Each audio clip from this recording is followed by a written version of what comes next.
ప్రభువు పేరిట మీ అందరికీ ఈ రాత్రి కాలపు శుభములను వందనములను తెలియజేసినాను.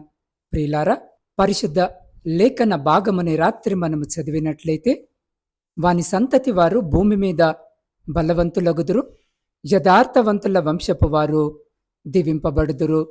112వ సంకీర్తన 2వ వచనం. ప్రియ సహోదరి సహోదరులారా, ఈ రాత్రి చదవబడిన లేఖన భాగమును మనము పరిశీలన చేసినట్లయితే మనము చింతించవలసిన అవసరము లేదని మనకు దేవుడు వాగ్దానము చేస్తున్నాడు. ప్రియులారా, ప్రతి ఉదయము ప్రతి రాత్రి శ్రేష్టమైనటువంటి వాగ్దానము ఆదరణకరముగాను బలోపేతముగాను మనల్ని మన విశ్వాస జీవితంలో ప్రేరేపించేదిగాను ప్రభు కొరకు బలముగా నిలబెట్టేదిగాను ఉంటున్నటువంటి ఈ వాగ్దానాన్ని మీరు మీ జీవితంలో పొందుకోవాలని ప్రార్థనాపూర్వకముగా నేను కోరుకొనుచున్నాను. ప్రియులారా, ఈ రాత్రి ఈ వాగ్దానము మీరు నమ్మి ఒప్పుకొని విశ్వసించి మీ నోటితో దాన్ని మీరు ప్రకటిస్తూ ఉండగా, దాన్ని పలుకుతూ ఉండగా, దేవుడు దానిని మీ జీవితంలో స్వతంత్రింపజేయబోతున్నాడు, మీకు ఇవ్వబోతున్నాడు. ప్రతి వాగ్దానాన్ని ఆయన మన జీవితంలో నెరవేర్చే దేవుడయ్యున్నాడు. ఎందుకంటే దేవుని మాట స్థిరమైనది, కదలనిది, అద్భుతమైన కార్యాలను మన జీవితాల్లో జరిగించేది. కాబట్టి ప్రతి ఉదయము ప్రతి రాత్రి దేవుడు మనకు అనుగ్రహిస్తున్న ఈ శ్రేష్టమైన వాగ్దానాన్ని తప్పకుండా మీరు విని ఎంతగానో ఆత్మీయముగా బలపడాలని ప్రార్థనాపూర్వకముగా కోరుకొనిచున్నాను. అవును, ఇది నిజం. దేవుని ఎదుట నీతిమంతులుగా మరియు యథార్థవంతులుగా ఉండేందుకు మనము కృషి చేయించినప్పుడు మన సంతానము మీద ఒక బలమైన ఆశీర్వాదము దిగి వస్తుంది. అది వారిని ఈ భూమి మీద బలవంతులనుగా చేస్తుంది. అది మీ ఆధ్యాత్మిక పిల్లలు, మీరు బోధించేవారు మరియు మీ క్రింద పనిచేయుచున్న వారితో సహా మీ పిల్లలందరికీ దేవుడు దీనిని నెరవేర్చాలని నేను ప్రార్థిస్తున్నాను. తద్వారా వారందరూ ఈ భూమి మీద పరక్రమవంతులు కాగలరు. అవును ప్రియులారా, ఈ రాత్రి ప్రభు బహుసూటిగా మనతో మాట్లాడుతూ ఉన్నాడు. వాని సంతతి వారు భూమి మీద బలవంతులు, యథార్థవంతుల వంశపు వారు దీవింపబడుదురు. అంతేకాక కలిమియు సంపదయు వాని ఇంట ఉండును, వాని నీతి నిత్యము నిలుచునని, నీతి ఆ యొక్క న్యాయ విమర్శలో వారి వ్యాధ్యము గెలుచును, దుర్వార్తకు జడియడని అనేకమైనటువంటి మాటలను యథార్థ వంశపు వారి కొరకును మరి దేవుడి రాత్రి కాలములో వాగ్దానము చేస్తున్నాడు. ప్రియులారా, చదవబడిన లేఖన భాగమును మనము చూస్తే ఈ కీర్తన ప్రారంభములో అక్కడ రాయబడి ఉంటుంది, యెహోవాయందు భయభక్తులు కలిగిన వారు ఆయన యొక్క ఆజ్ఞలను బట్టి ఆనందించేవారు ధన్యులని. అట్టివారి సంతానము భూమి మీద బలవంతులు అవుతారు. అట్టివారి సంతానము ఆశీర్వదింపబడును. కలిమి మరి సంపద వారి ఇంటిలో ఉండును, వారి నీతి నిత్యము నిలుచునని దేవుడు ఈ యొక్క వాగ్దానాన్ని ఈ రాత్రి మనకు అనుగ్రహిస్తూ ఉన్నాడు. ప్రియులారా, మనము దేనిని బట్టి మన యొక్క ఆత్మీయ జీవితాలలో సంతోషిస్తూ ఉన్నాం, దేనిని బట్టి ఆనందపడుతూ ఉన్నాం, లేదా దేనిని బట్టి అంతకంతకు ప్రోత్సహించబడుతూ ఉన్నాం. అయితే ఈ రాత్రి ఈ వాక్యము వినిచిన నీవు దేనిని బట్టి సంతోషపడినా గాని, లోక సంబంధమైన వాటి విషయమై, మరి ఆహార విషయమై, వస్త్రముల విషయమై, నీవు కలిగి ఉన్నటువంటి సంపదల విషయమై, నీకున్న జ్ఞానాన్ని బట్టి, చదువులను బట్టి, ఉద్యోగమును బట్టి, లేదా మరి అతి శ్రేష్టమైన రీతిలో దేవుడు నీకిచ్చిన గర్భఫలము బట్టి, ఆ బిడ్డలను బట్టి ఒకవేళ సంతోషిస్తూ ఉన్నప్పటికీ ఆ యొక్క ఆనందము శాశ్వత కాలము ఉండదు, సంపూర్ణముగా స్థిరముగా ఉండదు. కానీ దేవుడి రాత్రి కాలము జ్ఞాపకము చేస్తూ ఉన్నాడు కదా, యెహోవాయందు భయభక్తులు కలిగినవాడు ఆయన ఆజ్ఞలను బట్టి అత్యధికముగా ఆనందించువారు ధన్యులు. అట్టివారి సంతానము, అట్టివారి వంశము భూమి మీద బలవంతులవుతారు. యథార్థవంతుల వంశపు వారు ప్రభువుని బట్టి ఆనందించేవారు, ప్రభువుని బట్టి ధైర్యము తెచ్చుకునేవారు. దేవుని కోసము నిలబడే వారి యొక్క వంశపు వారు దీవించబడతారు. వారి గృహములోనే కలిమియు సంపదయు నిండారుగా ఉంటుంది. వారి నీతి నిత్యము నిలుస్తుంది. ఎందుకు అనంటే దేవుని యొక్క మాటలే, దేవుని యొక్క ఆజ్ఞలే మనకు నీతి. కాబట్టి ప్రియ సహోదరి సహోదరులారా, లోక సంబంధమైన విషయాలను బట్టి నువ్వు సంతోషించొద్దు, గాని ప్రభువును బట్టి ఆనందించడం నేర్చుకో.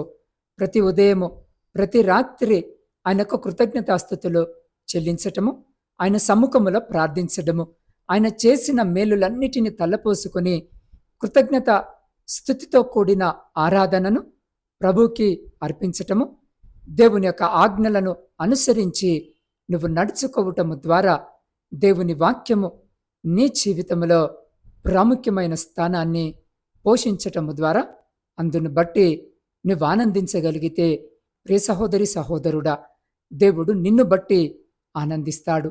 అప్పుడు నీ వంశము, నీ సంతతి, నీ కుటుంబాన్ని, నీ యొక్క ఆర్థిక స్థితిగతులను, నీ యొక్క ఆత్మీయ స్థితిగతులన్నిటినీ కూడా ఆయన వర్ధిల్ల చేస్తూ దీవెనకరముగా ఈ భూమి మీద నిన్ను, నీ సంతానాన్ని బలవంతులుగా ఆయన ఆశీర్వదించి వర్ధిల్లజేస్తాడు. కాబట్టి ప్రియ సహోదరి సహోదరుడా, ఈ రాత్రి ఈ వాక్యము వినిచిన నీవు దేనిని బట్టి సంతోషపడతావో ఆలోచించి నిర్ణయించుకో. ఒకవేళ కీడు ఎదురవుతుందా, ఆత్మీయ జీవితంలో ప్రభు కొరకు నిలబడుతూ ఉంటే నిందలు వస్తున్నాయా, శోధనలు వస్తున్నాయా, అయినను నువ్వు ప్రభు కొరకు ధైర్యముగా నిలబడు. ఆ నీతిని చేజార్చుకోక దేవుని యొక్క నీతిని అనుసరిస్తూ ఆయన వాక్యానుసారము బ్రతుకుతూ ఉండగా ఈ రాత్రి ఒకవేళ నిందల పాలైన దేవుడు శాశ్వతమైన శోభాతిశయముగా నిన్ను నిలబెట్టబోతున్నాడు. మంచి ఖ్యాతిని నీకు దయచేయబోతున్నాడు. ప్రభు మీద మనము నిలబడినప్పుడు ఎల్లప్పుడూ ఇక మనము బలహీనులము కాక దేవుణ్ణి బట్టి బలవంతులుగా ఉండగలుగుతాం. కాబట్టి ప్రియ సహోదరి సహోదరుడా, దేవుడిచ్చిన ప్రతి ఆశీర్వాదాన్ని బట్టి సంతోషించి కృతజ్ఞతాస్తుతులు చెల్లించు. అంతేకాని నీ సంతోషమంతా ఆ ఆశీర్వాదమే అని అక్కడనే ఆగిపోకు. దేవుడు నిశ్చయముగా నిన్నింకా ఆశీర్వదించబోతున్నాడు, నిన్నింకా అభివృద్ధి చేయబోతున్నాడు. ఈ రాత్రి వరకు ఏదైనా ఒకవేళ కీడు గుండా నడిపింపబడుతున్నావా, అయితే దేవుడు నీకు మేలు చేయబోతున్నాడు. ఈ శ్రమ అనుభవం అంతా రేపటి రోజున నీ చేతిలో పెట్టబోతున్నాడు. ఆశీర్వాదాన్ని, దీవెనను, మేలును ఏ రీతిగా ఆయన నీకు మేలు చేయబోతున్నాడు. కాబట్టి ప్రియ సహోదరి సహోదరుడా, పరిశుద్ధ లేఖన భాగములో 127వ సంకీర్తన 3వ వచనం ఇలాగూ సెలవిచ్చినది: కుమారులు యెహోవా అనుగ్రహించు స్వాస్థ్యము, గర్భఫలము ఆయనిచ్చు బహుమానమే.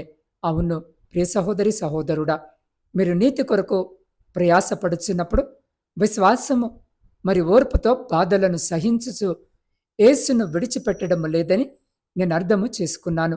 మీరు నీతిని అనుసరించడంలో స్థిరముగా ఉండవచ్చును. ఇదంతా ఎంతో విలువైనది.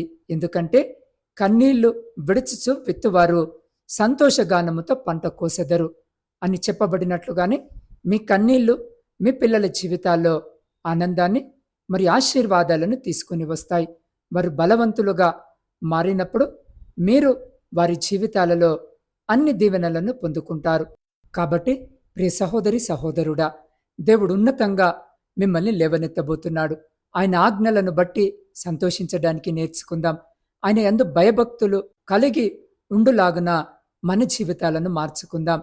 ప్రభువులో ముందుకు సాగిపోతూ ఉండగా నీ సంతతి వారిని ఆయన భూమి మీద బలవంతులనుగా చేయబోతున్నాడు.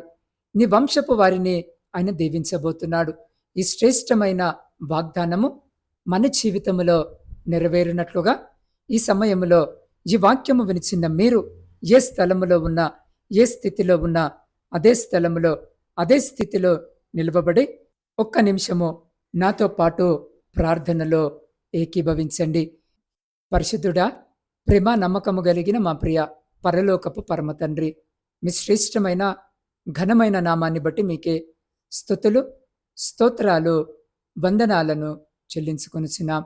దేవా, అద్భుతమైన ఆ రీతిగా మరొక మారు నా తండ్రి ఈ రాత్రి నీ అందు భయభక్తులు కలిగి ఉండు, నీ ఆజ్ఞలను బట్టి ఆనందించువారు నాయన ధన్యులని, అటి వారి వంశము వర్ధిల్లునని, అటి వారి సంతతి భూమి మీద బలవంతులగుదురని, ప్రభువా కలిమియు సంపదయు వారి ఇంట ఉండునని, అయ్యా దుర్వార్తకు వడ్డు జడియడని, ప్రభువా శ్రేష్టమైన రీతిలో ఈ రాత్రి కాలము మీరు నాతో మాతో మాట్లాడిన విధానానికి కృతజ్ఞత వందనాలను చెల్లించుకొనుచున్నాం. ప్రభువా, ప్రతి బిడ్డ జీవితంలోనికి విడుదల వచ్చినట్లు చేయము. దేవ, వారిని అడ్డుకునే ప్రతి పాపము విడిచిపెట్టి ప్రతి అపవాది శోధనలను మరియు పరధ్యానము కూడా విడిచిపెట్టినట్లు చేయము. ప్రభువా, నీ యొక్క అద్భుతమైన జ్ఞానము, అభిషేకము, శక్తి మరియు ప్రతిభతో ఈ లోకములో ప్రకాశించినట్లుగా, మరి ఉన్నత స్థానములకు ఎదుగునట్లుగా వారికి నీ కృపను అనుగ్రహించుము. దేవ, వారిని భూమి మీద బలవంతులనుగా ఎదుగునట్లు చేయము. తండ్రి, వారి సవాలన్నిటి నుండి బయటపడుటకును మరి విజయము వెంబడి విజయము వారికి అనుగ్రహింపబడినట్లుగా బిడ్డలకు సహాయము దయచేయమని వేడుకొనుచున్నాం. తండ్రి, మేము మరియు మా సంతతి వారందరూ నీ ప్రేమను గట్టిగా పట్టుకొని అయ్యా నీ మార్గము వైపు నడిపించబడడానికి నీవు మాకు సహాయము, సహనము దయచేయమని వేడుకొనుచున్నాం. దేవా, నీవు మా పట్ల నీ ప్రేమను ఎల్లప్పుడూ కొనసాగింపమని వేడుకొనుచున్నాం. తద్వారా మేము మరి మా సంతానము నీ యొక్క పరిశుద్ధతను కలిగి ఉండుటకు, మరి మా పిల్లలకు మరి మా చుట్టూ ఉన్నవారికి ప్రకాశించే వెలుగుగా మేము జీవించినట్లు మా జీవితాలను రూపాంతరపరచుమని నీ పాద సన్నిధిలో వేడుకొనిచున్నాం. దేవా, ఈ రాత్రికాల సమయములో ప్రయాణాలు చేస్తున్న ప్రతి బిడ్డ ప్రయాణమును మీరు జ్ఞాపకము చేసుకొని క్షేమకరమైన ప్రయాణము దయచేయమని వేడుకొనిచున్నాం. దేవ, శారీరక మానసిక బలహీనతలతో ఇబ్బందులను ఎదుర్కొంటున్న ప్రతి బిడ్డను ఈ రాత్రి మీరు దర్శించి మీ గాయపడ్డ హస్తము ద్వారా బిడ్డలను ముట్టి బిడ్డలకు సంపూర్ణ స్వస్థతను, మంచి ఆరోగ్యమును దయచేయమని వేడుకొనుచున్నాం. ఆ బిడ్డలకు వైద్య పరిచర్య చేస్తున్న ప్రతి బిడ్డను, వారి కుటుంబాలను కూడా మీరు జ్ఞాపకము చేసుకోమని వేడుకొనుచున్నాం. దేవ, వ్యవసాయదారుల కొరకు ప్రార్థిస్తున్నాం. బిడ్డలు వ్యవసాయ పనులు చేసుకొనిచుండగా కావలసిన సహాయము దయచేసి వారి సమస్తమును మీ కృపలో భద్రపరచండి. అయ్యా, ఉద్యోగాలు లేక కన్నీటితో ఈ రాత్రి మీ వైపు చూస్తున్న ప్రతి బిడ్డకు ఉద్యోగము దయచేసి వారందరూ వారి జీవితాలలో స్థిరపడులాగున ఆశీర్వదించమని వేడుకొనుచున్నాం. దేవ, విద్యార్థుల కొరకు ప్రార్థిస్తున్నాం. బిడ్డలు విద్యను అభ్యసించుండగా కావలసిన మంచి ఆరోగ్యమును, జ్ఞానమును, జ్ఞాపక శక్తిని దయచేసి కుడికి గాని ఎడుమకు గాని తొట్టిల్లకుండా మీ కృపలో భద్రపరచమని వేడుకొనుచున్నాం. దేవా, గర్భఫలములు లేక కన్నీటితో ఈ రాత్రి మీ వైపు చూస్తున్న ప్రతి గర్భాన్ని ముట్టి బిడ్డలకు గర్భఫలము దయచేయమని వేడుకొనుచున్నాం. ఆర్థిక సమస్యలు, అప్పుల భారముతో నలిగిన స్థితిలో మీ వైపు చూస్తున్న ప్రతి బిడ్డ జీవితంలో నుండి ప్రతి ఆర్థిక భారమును కొట్టివేయమని వేడుకొనుచున్నాం. దేవా, కుటుంబ పోషణకై కుటుంబాలను వదిలి దూరదేశాలలో ఉద్యోగాలు చేసుకుంటున్న ప్రతి బిడ్డని జ్ఞాపకము చేసుకోండి నైనా. వారి చేతుల కష్టార్జితమును ఆశీర్వదించి వారిని, వారి కుటుంబాలను మీ కృపగలిగిన రెక్కల చాటున సంరక్షించమని వేడుకొనుచున్నాం. దేవ, సైన్యములో ఉండి దేశాన్ని కాపాడుతున్న ప్రతి సైనికుని చుట్టూ మీ కంచె వేసి ప్రతి శత్రు, ప్రతి అపాయం నుండి మీరే బిడ్డల్ని కాపాడి వారిని, వారి కుటుంబాలను మీ బలమైన రెక్కల చాటున భద్రపరచమని వేడుకొనుచున్నాం. దేవా, మీ సేవకుల కొరకును, సేవకురాండ్ర కొరకును, వారి పరిచర్య, వారి కుటుంబాలన్నిటి కొరకును ప్రార్థిస్తున్నాం. ఈ రాత్రి బిడ్డలను జ్ఞాపకము చేసుకుని వారి కుటుంబాలను, వారి పరిచర్యను ఆశీర్వదించి ఏ ప్రాంతములో మీ సువార్త పరిచర్య అందించబడుటలేదో ఆ ప్రాంతములో మీ రక్షణ సువార్త ఆ బిడ్డల ద్వారా అందించబడి అనేకులను అయ్యా మీ సిలువ చెంతకు చేర్చే గొప్ప కృపను బిడ్డలకు దయచేయమని వేడుకొనుచున్నాం. దేవా, ఈ రాత్రి స్వంత గృహాల కొరకు ఆశ కలిగి మీ వైపు చూస్తున్న ప్రతి బిడ్డ కోరికను తీర్చమని వేడుకొనుచున్నాం. వృద్ధుల కొరకును, వితంతుల కొరకును, శ్రమలను అనుభవించిన ప్రతి బిడ్డ కొరకు ప్రార్థిస్తున్నాం. అయ్యా, ఈ రాత్రి బిడ్డలను జ్ఞాపకము చేసుకోమని వేడుకొనుచున్నాం. దేవా, శాంతి సమాధానాలు లేని కుటుంబాల కొరకు ప్రార్థిస్తున్నాం. విడిపోయిన విచ్ఛిన్నమైన కుటుంబాల కొరకు ప్రార్థిస్తున్నాం. అయా, ఈ రాత్రి బిడ్డలతో మీరు మాట్లాడి బిడ్డల మధ్య శాంతి, సమాధానము, ఐక్యత, ప్రేమ, నమ్మకము, విశ్వాసమును కలిగించి విడిపోయిన విచ్ఛిన్నమైన ప్రతి కుటుంబమును తిరిగి కట్టుమని వేడుకొనుచున్నాం. ప్రపంచములో శాంతి సమాధానాలను కలిగించమని వేడుకొనుచున్నాం. దేవా, ఈ రాత్రి నా ఆత్మీయ కుటుంబ సభ్యులందరినీ మీ పరిశుద్ధ పాదాల చింత పెడుతూ ఉండగా ప్రతి బిడ్డను మీరు జ్ఞాపకము చేసుకొని అయ్యా, వారి ప్రతి ప్రార్థన విజ్ఞాపనను మీరు ఆలకించి వారి ప్రతి న్యాయమైన కోరికకు మీరు సమాధానము దయచేయమని వేడుకుంటున్నాం. దేవా, ఈ గాఢంధకారమైన చీకట్లో మేము నిద్రిస్తూ ఉండగా మా గృహాల చుట్టూను, మా ఆత్మీయుల గృహాల చుట్టూను, మా ఇరుగు పొరుగు వారి గృహాల చుట్టూను మీ అగ్ని కంచె వేసి ప్రతి బిడ్డను మీ దేవదూతల రెక్కల చాటున భద్రపరిచి ప్రతి అంధకార సంబంధమైన శక్తులన్నిటి నుండి మీరే సంరక్షించి కాపాడి మీ చిత్తమైతే, మీరాకడ ఆలస్యమైతే ఎన్నికలేని మమ్మలను మరొక శ్రేష్టమైన నూతన దినములోనికి ప్రవేశింపజేయమని మా రక్షకుడును మీ ప్రియకుమారుడైన యేసుక్రీస్తు శక్తి కలిగిన నామమున ప్రార్థించి స్తుతించి అడిగి పొందుకొని ఉన్నాము తండ్రి. ఆమెన్.